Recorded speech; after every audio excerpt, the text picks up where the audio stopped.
بسم اللہ الرحمن الرحیم نحمدہ ونصلی علی رسولہ الکریم اما بعد فاعوذ باللہ السمیع العلیم من الشیطان الرجیم بسم اللہ الرحمن الرحیم قال اللہ تبارک و تعالی فی کتاب الکریم ان اللہ وملائکتہ یصلون علی النبی یا ایہا الذین آمنوا صلوا علیہ وسلموا تسلیما اللہم صلی علی محمد وعلی آل محمد کما صلیت علی ابراہیم وعلی آل ابراہیم انک حمید مجید اللہم بارک علی محمد وعلی آل محمد کما بارکت علی ابراہیم وعلی آل ابراہیم انک حمید مجید رب اشرح لی صدری ویسر لی امری واحلل عقدۃ من لسانی یفقہوا قولی ربنا آتنا فی الدنیا حسنۃ وفی الآخرۃ حسنۃ وقنا عذاب النار ربنا آتنا من لدنک رحمۃ وہیئ لنا من امرنا رشدا لا الہ الا انت سبحانک انی کنت من الظالمین حسبنا اللہ ونعم الوکیل یا حی یا قیوم برحمتک استغیث لا حول ولا قوۃ الا باللہ العلی العظیم۔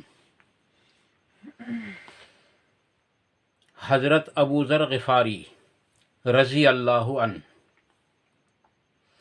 یہ نبی اکرم صلی اللہ علیہ وسلم کے ایک بہت ہی جلیل القدر صحابہ کرام میں سے ایک صحابی ہیں۔ یہ غفار کے رہنے والے تھے، کچھ لوگ ان کو ابو ذر غفاری بھی کہتے ہیں۔ یہ بات واضح رہے کہ غفار اللہ کے ناموں میں سے ایک نام ہے، اور یہ غفاری نہیں ہیں بلکہ غفاری ہیں، غفار کے رہنے والے ہیں۔ حضرت ابن عباس رضی اللہ عنہ بیان کرتے ہیں کہ حضرت ابو ذر غفاری رضی اللہ عنہ نے خود بتلایا کہ جب میں نے نبی اکرم صلی اللہ علیہ وسلم کے بارے میں سنا کہ مکے کے اندر ایک آدمی نے نبوت کا اعلان کیا ہے، تو میں نے اپنے ایک بھائی کو جس کا نام انیس ہے اس کو مکے روانہ کیا تاکہ یہ معلوم کر کے لائے کہ کیا وہ واقعی نبی ہے یا نہیں۔ عزیز دوستو، واضح رہے کہ جب کسی کی تحقیق کرنی ہوتی ہے اور جب کسی چیز سے لگاؤ ہو اور اس کی تحقیق کرنی ہو تو کئی طریقوں سے اس کی تحقیق کی جاتی ہے۔ حالانکہ جس نے بھی خبر دی تھی ابو ذر غفاری رضی اللہ عنہ کو، اس نے کوئی جھوٹی خبر نہیں دی تھی، لیکن ابو ذر غفاری کو تحقیق کا جذبہ پیدا ہوا اور آپ نے اپنے بھائی انیس کو حضرت نبی اکرم صلی اللہ علیہ وسلم کی خدمت میں مکہ مکرمہ بھیج دیا۔ آپ سے بات چیت ہوئی اور آپ کے تمام حالات اور تمام واقعات کو لے کر جو اس وقت نبی اکرم صلی اللہ علیہ وسلم کی زندگی کے تھے، ابو ذر غفاری رضی اللہ عنہ کو جا کر سنائے اور بتلایا کہ میں ایسے آدمی سے ملاقات کر کے آیا ہوں جو برے کاموں سے روکتا ہے اور اچھے کاموں کا حکم دیتا ہے۔ عزیز دوستو، دور کے اعتبار سے نبوت کے لیے اتنی بات کہنا ہی بہت کافی تھا، لیکن کہتے ہیں کہ مجھے اس بات سے تسلی نہیں ہوئی۔ پھر میں نے اپنی چھڑی اٹھائی اور اپنا توشہ اٹھایا، اپنا سامان اٹھایا اور مکے کی طرف چل پڑا۔ جب میں مکہ پہنچا تو میں صرف اور صرف زمزم کا پانی پیتا تھا اور مسجد حرم کے اندر آرام کر لیتا تھا۔ ایک روز حضرت علی رضی اللہ تعالیٰ عنہ میرے سامنے سے گزرے اور مجھ کو دیکھ کر کہنے لگے کہ یہ آدمی شاید یہاں کا تو ہے نہیں، مجھے لگتا ہے آپ کہیں باہر کے مسافر تو نہیں ہیں۔ فرماتے ہیں کہ میں نے کہا کہ ہاں، میں ایک مسافر ہوں۔ چنانچہ حضرت علی رضی اللہ عنہ مجھے اپنے ساتھ لے گئے، مجھ کو کھانا کھلایا اور اپنے یہاں ٹھہرایا، اور ٹھہرانے کے بعد میں بھی اس کے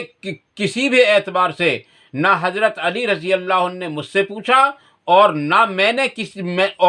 ہی میں نے حضرت علی سے پوچھا نبی اکرم صلی اللہ علیہ وسلم کے بارے میں، اور نہ ہی حضرت علی نے میرے بارے میں پوچھا کہ میں کس کام سے آیا ہوں اور میرا مدعا کیا ہے۔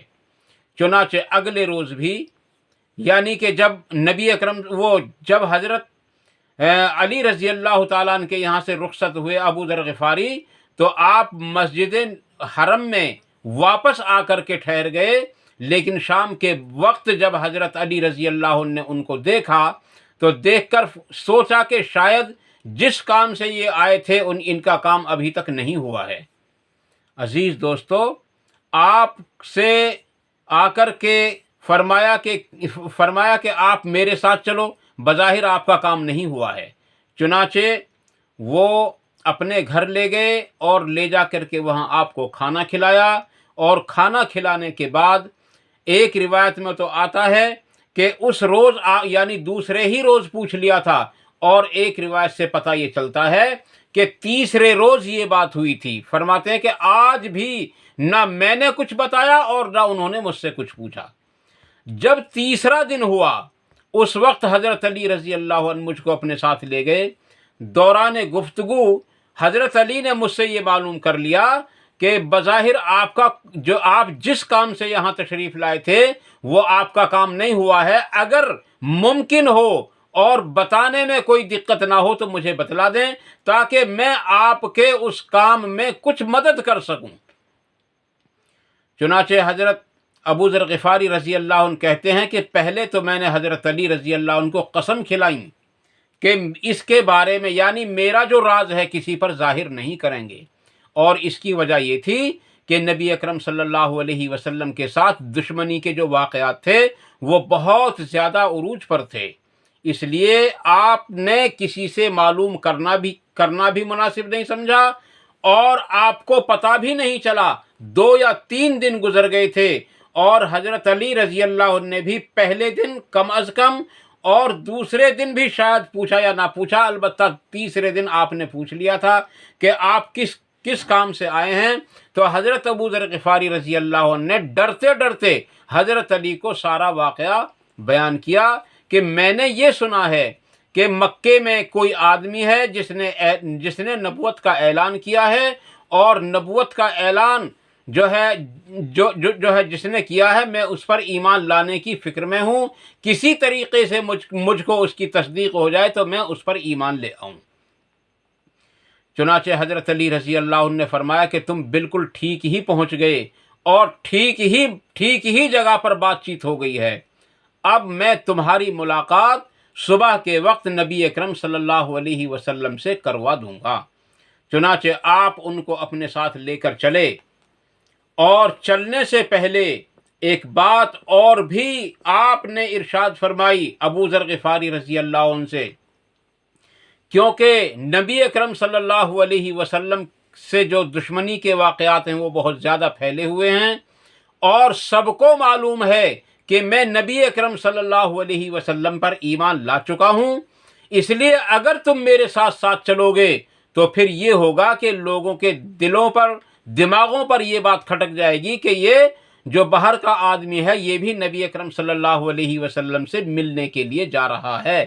اس لیے بہتر اور مناسب یہ ہے کہ مجھ میں اور تم میں تھوڑا سا آگا پیچھا ہونا چاہیے، تم میرے پیچھے پیچھے چلتے رہنا، اور جہاں کہیں میں یہ شبہ دیکھوں گا کہ لوگ جمع ہیں تو میں اپنا جوتا صحیح کرنے کے بہانے سے یا دیوار کے پاس کو جا کر اس طریقے سے کھڑا ہو کر، جیسا کہ پیشاب کرنے کے لیے، رفع حاجت کرنے کے لیے آدمی چلا جاتا ہے، میں اس طریقے سے اپنی کوئی حرکت کروں گا، اور تم برابر یوں ہی چلتے رہنا، تاکہ میرا اور آپ کا ساتھ کسی کے دل و دماغ پر سے وہم و گمان تک بھی نہ گزر سکے۔ چنانچہ اسی ترکیب سے نبی اکرم صلی اللہ علیہ وسلم کی خدمت میں حاضر ہوئے، اور نبی اکرم صلی اللہ علیہ وسلم سے گفتگو کی، اور پھر آپ صلی اللہ علیہ وسلم پر ایمان لائے۔ چنانچہ اب ہے یہاں اصل واقعہ۔ نبی اکرم صلی اللہ علیہ وسلم نے فرمایا، ابو ذر، اب تم اپنے قبیلے میں چلے جاؤ اور اپنے ایمان کو مخفی رکھنا، چھپا کر رکھنا، جب تک ہمارا غلبہ نہ ہو جائے۔ تو حضرت ابو ذر غفاری رضی اللہ عنہ نے عرض کی، یا رسول اللہ صلی اللہ علیہ وسلم، کیا یہ کلمہ حق نہیں ہے؟ تو آپ نے فرمایا کہ ہاں یہ کلمہ حق ہے۔ تو عرض کی، یا رسول اللہ، جب یہ کلمہ حق ہے